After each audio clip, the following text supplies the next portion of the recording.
Subscribe कीजिए हमारे channel को और बेल आइकन को दबाइए हमारी लेटेस्ट वीडियो सबसे पहले देखने के लिए। एक सारा दिन मान ले न्यू करे राम राम राम राम, पहले तो राम नाम जपण का नहीं, इससे कोई लाभ नहीं होगा, मोक्ष लाभ नहीं होगा। राम का अर्थ क्या है? जैसे हम सत साहिब कहते हैं, ये सत साहिब हमारा कोई जाप का मंत्र नहीं है, ये तो हमें एक ये कोड वर्ड समझो हमारा कि हम इससे परमात्मा की याद ताजा करते हैं। सत्य का अर्थ है अविनाशी, सच, और साहब माने भगवान, यानी परमात्मा की भक्ति ही सत्य है इस मनुष्य जीवन में, बाकी हमारे साथ कोई भी वस्तु जाने वाली नहीं है।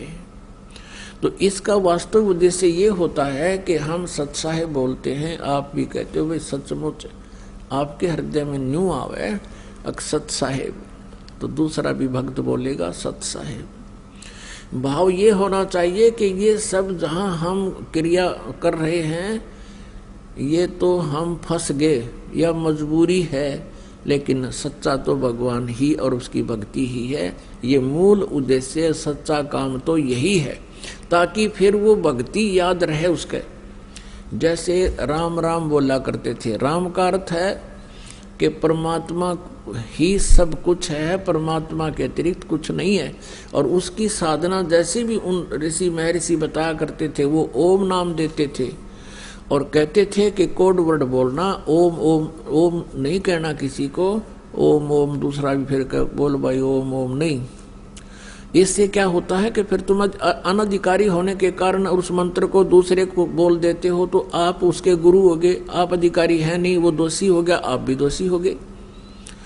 तो उसके लिए उन्होंने कोड वर्ड बनाए थे कि राम राम बोला करो। जैसे सुबह सुबह कोई व्यक्ति मिलता है एक दूसरे से, तो उनसे कहते जैसे अब हम सत साहिब बोलते हैं, पहले हम राम राम बोला करते हैं, तो सामने वाला भी कहता था राम राम। अब ना तो उस राम का बेरा ना उस नाम का पता, हूँ राम राम जरूर कहते थे। अब ऋषि जी ओम नाम देते थे, लेकिन इसको गुप्त रखने को कहते थे कि तुम किसी को बताना नहीं है ये मंत्र, क्योंकि यदि शिष्य किसी शिष्य को ये नाम बताता है तो वो स्वयं भी दोषी हो जाता है, और कोई व्यक्ति उसके कहने से उसका जाप शुरू कर देता है तो वो भी दोषी हो जाता है। जैसे कोई नकली पासपोर्ट बनाता है, लाइसेंस बनाता है, तो दोनों दोषी हैं, वो अधिकारी नहीं। इसलिए इसको गुप्त रखा करते थे और कहते थे राम राम। राम राम का अर्थ है कि भाई भगवान गुरुदेव ने जो नाम दिया है, परमात्मा की भक्ति करते रहना, कहीं काम में कार्य के अंदर संसारी काम में भूल ना लग जावे। तो चलते चलते कोई राम राम कहता था, उसको याद आती थी, ये संकेत करते थे कि तुमने ये नहीं कहना कि ओम नाम जप ले, गुरु जी ने बता रखा है, कदे भूल लग जा, नहीं। वो यूँ बताया करते ऋषि जन कि तुम एक दूसरे से भगवान की भक्ति याद दिलाते रहना, यहाँ भूल बहुत शीघ्र पड़ती है। तो कहीं तुम आपस में मिलो तो बोलना राम राम, सामने वाला समझ जाएगा कि ये कह रहा है कि भक्ति ना भगवान का वो नाम जाप कर ले, कदे भूल पड़गी हो। जैसे आप खेतों में जा रहे हैं, मजदूरी पर जा रहे हैं और अन्य किसी कामवश सफर कर रहे थे, पहले तो सफर पैदल करते थे, तो रास्ते में कोई व्यक्ति मिल जाता और उसका भूल पड़ जाती थी कोई इधर उधर के विचारों में, सामने वाला कहा करता राम राम भाई राम राम, फिर वो कहता था राम राम राम राम राम राम, ओहो कहता मैं भूल गया था भाई। अब तो वो मन आध घंटे तक फिर समन होता रहा उसका, फिर भूल सी पड़े, इतने कोई फिर टकरा जा राम राम कहने वाला। तो कहने का भाव ये है कि फिर वो मंत्र याद रहते थे, वो जब भक्ति करते रहते थे। लेकिन कहते हैं राम नाम जप कर थर होई, सत्य नाम में मंत्र दोई। राम नाम जप के थर होई, थिर सथिर माने फॉर एवर, सतलोक में रहना, फॉर एवर। यानी फिर कभी लौट कर नहीं आओगे। उसको राम नाम जप कर थर होई, और सत नाम में है वो मंत्र दोई। ये है वो राम नाम, वो सतनाम के 2 अक्षर का ये राम नाम है। और वो राम नाम जपते थे केवल एक ओम ही। तो ये इनकम्प्लीट था। और उनकी जाप करने का तरीका भी एक मजदूर वाली कमाई थी। दास जो आपको बताना चाहा था, अब उस पॉइंट पर आया है कि वो जो साधना थी मौखिक जाप की, ओम ओम ओम ओम ओम ओम, फिर कहीं न कहीं ओम, 1 घंटे में कहें ओम कहें, ये सारी बकवाद थी।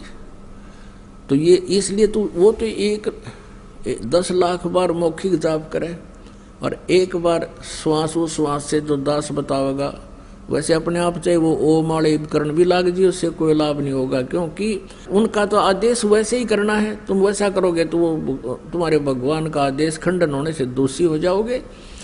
और हमारे भगवान का आदेश है, श्वास उश्वास में नाम जपो, व्यर्था श्वास मत खो, न जाने इसे श्वास को हो, आवण हो के न हो।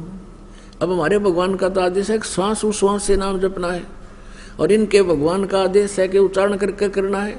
तो अगर वो उच्चारण ना करके वैसे करेंगे तो वो उसका आज्ञा की अवहेलना होने से भी अपराधी है। यानी इस काल ने तो आपको यहाँ फंसा कर रखना है। इसका उद्देश्य यही है कि आत्मा, इसको मालूम है कि आत्मा भक्ति बिना नहीं रह सकती। इसको परमात्मा की तरफ उसी दिन से होगी थी जिस दिन से ये सतलोक से इस काल के साथ आई थी। उसी दिन से प्रभु की आवश्यकता इसको महसूस होने लगी थी, और आज तक हम उसको प्राप्त नहीं कर सके क्योंकि हम काल के द्वारा भ्रमित ज्ञान पर आश्रित रहे। उस अज्ञान को हटाने के लिए स्वयं परमेश्वर कबीर देव जी आते हैं और वो ऐसा ज्ञान सुनाते हैं, और ज्ञान सब ज्ञानड़ी, ये कबीर ज्ञान सो ज्ञान, जैसे घोड़ा तोब का अब करता चले मैदान। ये तोब का घोड़ा था परमात्मा की, ये सतभक्ति, सतनाम, सच्चे नाम, सही मंत्र। तो इस प्रकार आप जी इस भक्ति को विधिवत करके धनी हो जाओगे राम नाम के। कबीरा सब जग निर्धना, धनवंता ना कोए, धनवंता सो जानियो जिस पे राम नाम धन होए। अब कौन से राम का धन, कौन से राम का नाम है? हमारा राम का नाम है ये 3 मंत्र का, ओम तत् सत। ओम ब्रह्म की मजदूरी और तत् सांकेतिक है, ये अक्षर पुरुष की मजदूरी, और सत जो सार नाम है ये परम अक्षर ब्रह्म की पूजा। ये परम अक्षर ब्रह्म की पूजा। अपने आत्माओं, साधना और पूजा में बहुत अंतर होता है। साधना तो एक समझो एक मजदूरी है, और पूजा जो है ये हृदय से उसकी चाह है, उसके अंदर एक अपनी समर्पणता है। तो इस प्रकार हमने पूजा तो पूर्ण परमात्मा परम अक्षर ब्रह्म की करनी है, और अन्य भगवानों के जो साधना आपको दी है ये भी करनी है, क्योंकि इनके ऋण से मुक्त होकर ही हम सतलोक जाएंगे। जब हम सतलोक से आए थे हम बहुत पुण्यकर्मी प्राणी थे, हमारे साथ राम नाम का धन बहुत घना था। उस धन को इसने बर्बाद कहाँ करवाया? इस ठग ने ब्रह्मलोक में वो बना दिया स्वर्गलोक, महास्वर्गलोक, और हमको वहाँ रखा। सारे ठाठ बाट, खूब बढ़िया फल, झरने बह रहे हैं, हीरे पन्ने जो ना वो पहाड़ बना रखे हैं हीरे जैसे पत्थरों के, सुंदर सुंदर सारा दिन। तो वहाँ क्या करता रहा फिर इसने, जब हमारे हो लिए ना वहाँ 10,000 वर्ष, 1 लाख वर्ष, तब इसने हमारा अकाउंट बताना शुरू किया कि तुम्हारे इतने पैसे कट गए। इब हम जावा कि तो भाई कट गए तो कट गए,